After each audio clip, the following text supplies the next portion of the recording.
BJP की इख्तिदार वाली कर्नाटका हुकूमत ने असेंबली में अपोजिशन के एहतजाज के बावजूद इंसदाद गौकशी बिल 2020 को मंजूर कर लिया है। गौकशी कानून के मुताल्लिक कांग्रेस की रुकन असेंबली सौम्या रेड्डी ने कहा कि बीजेपी इस तरह के कवानीन से एक मखसूस तबके को निशाना बना रही है जो कि फस्तायत है और वो इसके खिलाफ एहतजाज करेंगी। गौकशी इंसदाद बिल के मुताल्लिक उलमा व समाजी कारकुनान का कहना है कि ये बीजेपी की साजिश है कि इस किस्म के फ़िरका परस्त कवानीन से वो समाज को तोड़ना चाहती है और ये कि इस तरह के कवानीन से मॉब लिंचिंग को बढ़ावा मिलेगा। BJP is literally behaving like this is dictatorship and the way they which they actually brought this without even letting us discuss. ये हमको देखना है, पढ़ना है और चर्चा करनी है। भाई ये क्या, ये लोकतंत्र है, ये डेमोक्रेसी है।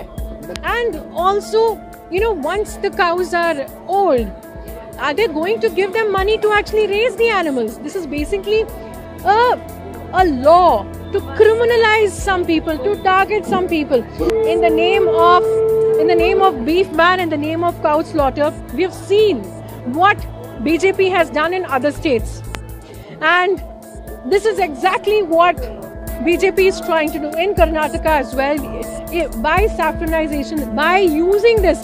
There are so many issues in our state right now. We've had massive floods. People haven't been given flood relief, not just last year, even this year.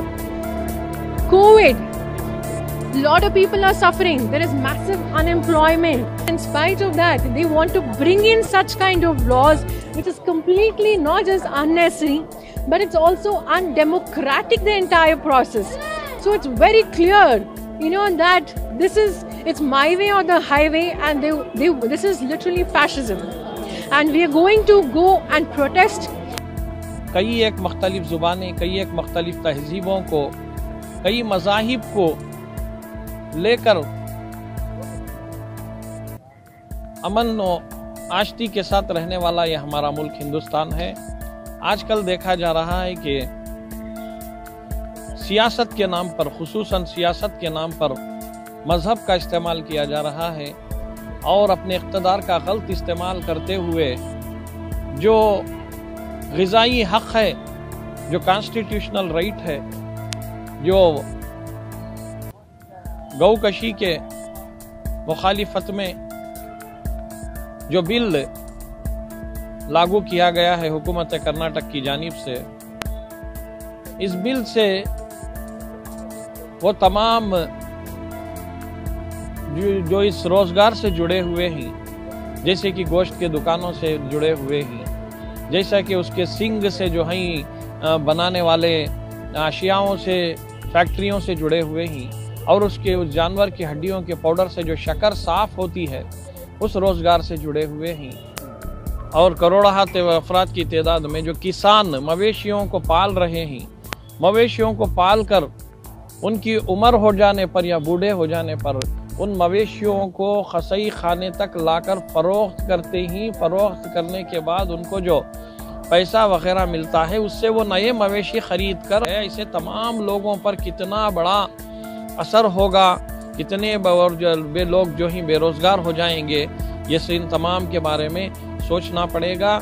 वो जो बिल है काउंसिल में अभी पास नहीं हुआ है। अगर ये काउंसिल में पास होता है तो यहाँ ये जो हमारे आरएसएस, बजरंग दल, ये जितने भी इस टीम के गुंडे बैठे हुए हैं, जिस तरह से ये यूपी और बिहार, गुजरात में मॉब लिंचिंग कर रहे थे, शायद वही हालात कर्नाटक में भी पेश आए।